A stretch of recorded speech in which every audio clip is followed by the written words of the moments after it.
And amid the Israel-Hamas war, the U.S. Federal Bureau of Investigation is seeing an increase in reported threats in wake of attacks in Israel. In fact, this has been told by the director of the U.S. FBI that there is an increase in the reported threats. And he has said, and I quote, here in the United States, we cannot and do not discount the possibility that Hamas or other foreign terrorist organizations could exploit the conflict to call on their supporters to conduct attacks on our soil. And most threats have been deemed not credible by the agency. Now, this is as per a senior FBI official.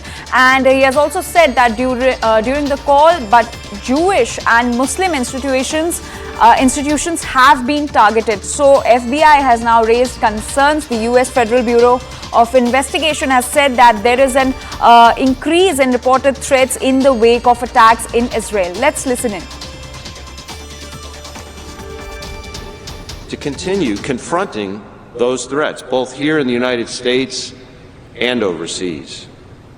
In this heightened environment, there's no question we're seeing an increase in reported threats, and we've got to be on the lookout, especially for lone actors who may take inspiration from recent events to commit violence of their own. So I'd encourage you to stay vigilant, because as the first line of defense, protecting our communities, you're often the first to see the signs that someone may be mobilizing to violence.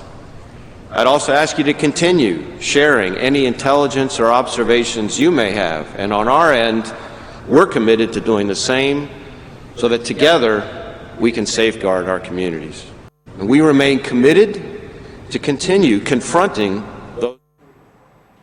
And CNN News 18, Siddhant Mishra is joining us on the story. Siddhant, a very good morning to you. Siddhant, so what we're learning now is that US FBI has now raised concerns and is claiming that Hamas might conduct attacks in US as well. What more details do you have?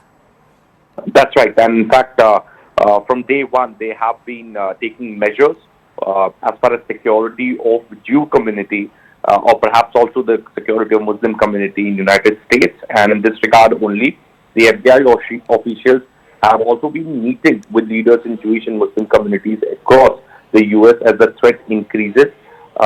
In fact, the FBI has seen an increase in reported threats. The people in the United States are getting threats, and those threats are being reported.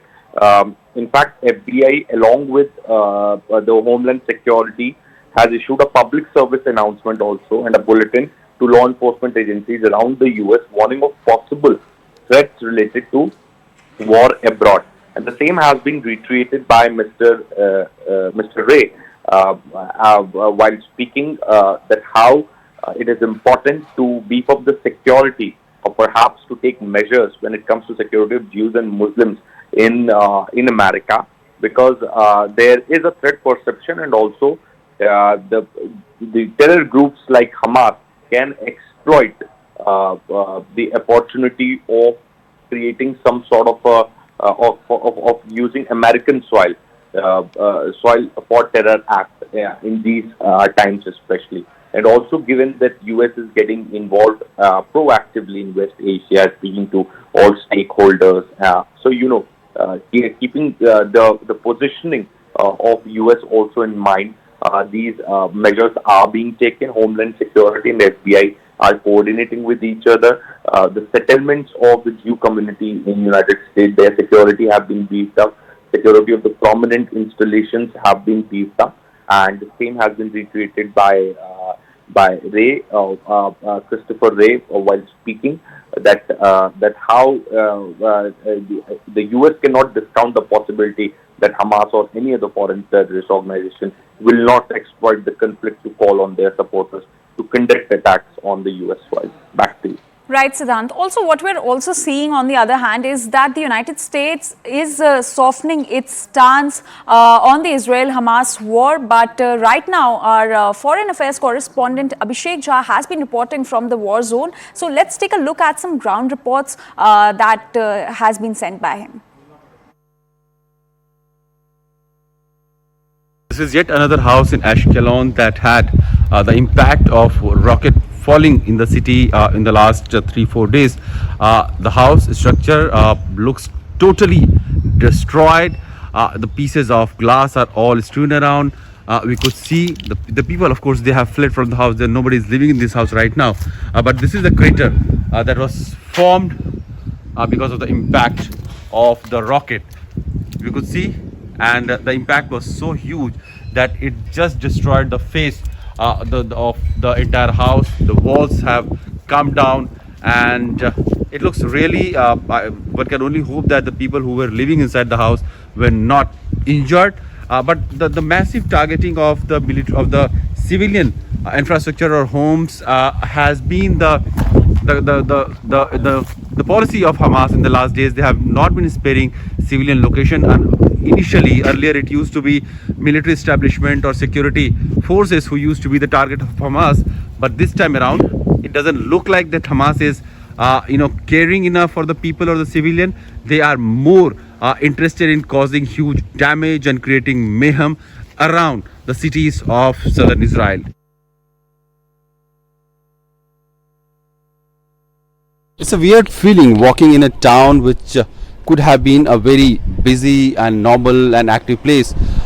But right now, it's very nicely planned, well-built city with greeneries, clean streets and nice houses. But tragically, there is nobody who is living right now here. And this is the town of Sderot, which was under heavy attack from Hamas terrorists on 7th of October. Of the thousands of rockets that were fired from Gaza targeting Israeli cities, many of them fell in the city of Sderot also. Ashkelon was also another city. Ashdod was the city when those who were attacked, and those are nearer to the Gaza Strip. These are the remnants of what is left, what had happened on the day when this attack happened on the city of Sderot. Nobody in the town seems to have been living now. People have fled from the spot. There's an eerie vibe in the entire town. When we see this ghostly town, nobody around, and it wears a very the city wears a look that is of a utopian world where the city is built, nobody's here.